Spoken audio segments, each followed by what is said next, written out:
Joining us here at MJ BizCon. Excited to be here. Glad to have y'all visiting us in the booth.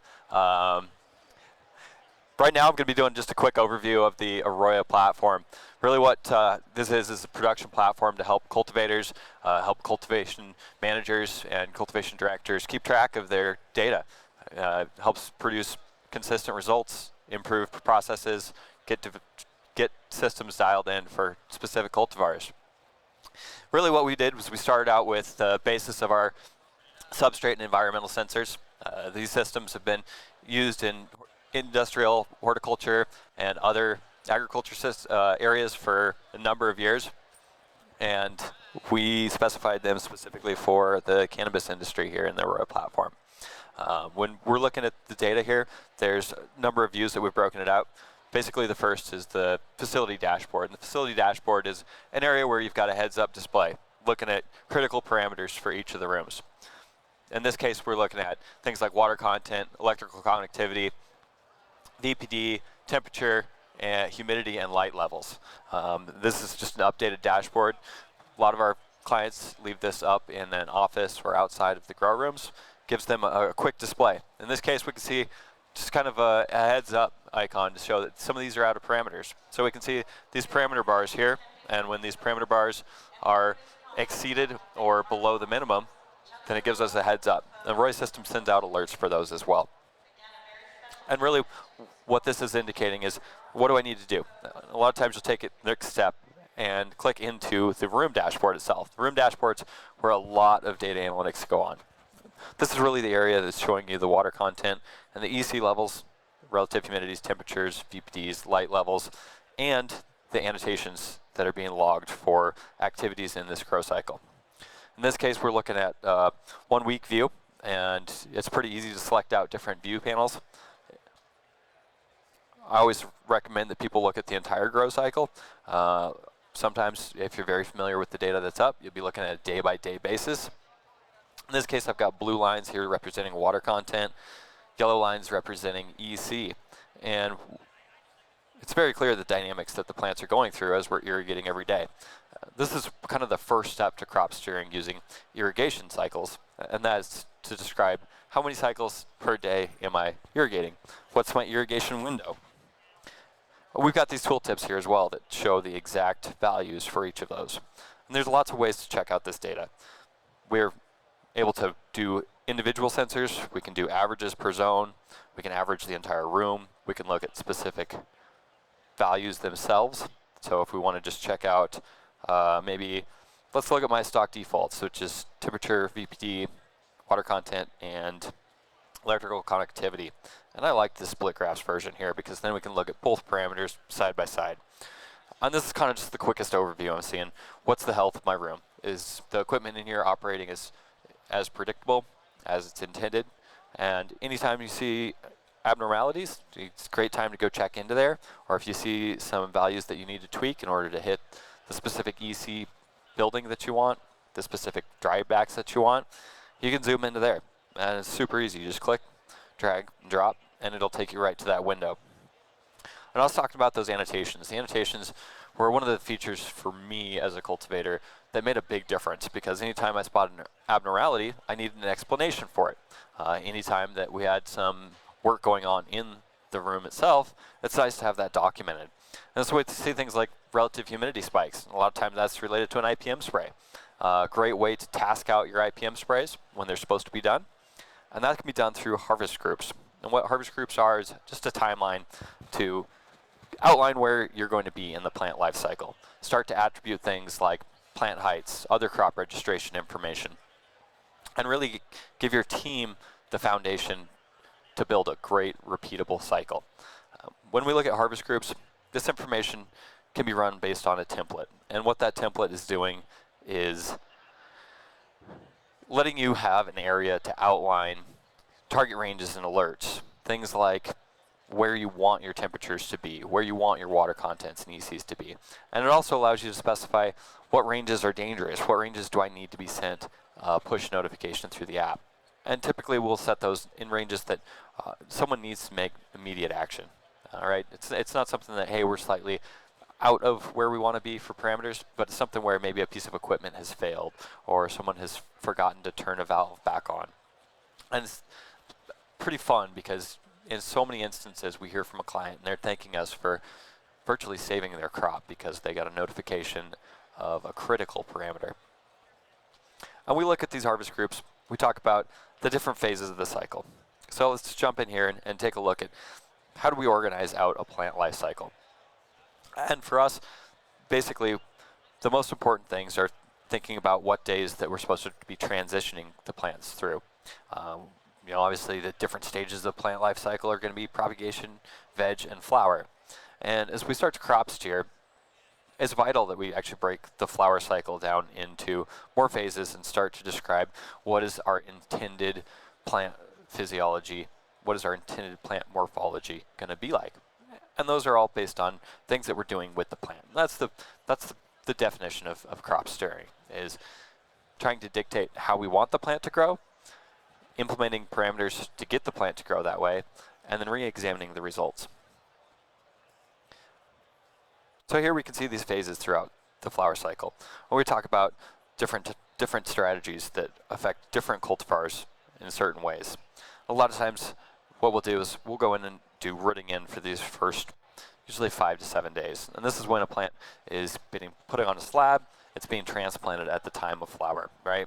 And important things that we can do in here, talk about setting our light schedule so that we can get a notification, a push notification if the lights get left on or the lights don't turn on when they're supposed to. And it's also a great way to shade your graphing so that it's easy to understand when are my plants in a photo period, when are they out of a photo period. Using our open sprinkler integration, one of my most favorite features, you can actually set up different irrigation schedules throughout the cycle. So, like I described, maybe we're rooting in for the first 5 days. And what we can do is specify and say, all right, if we're going to be doing that, then let's just call this rooting in.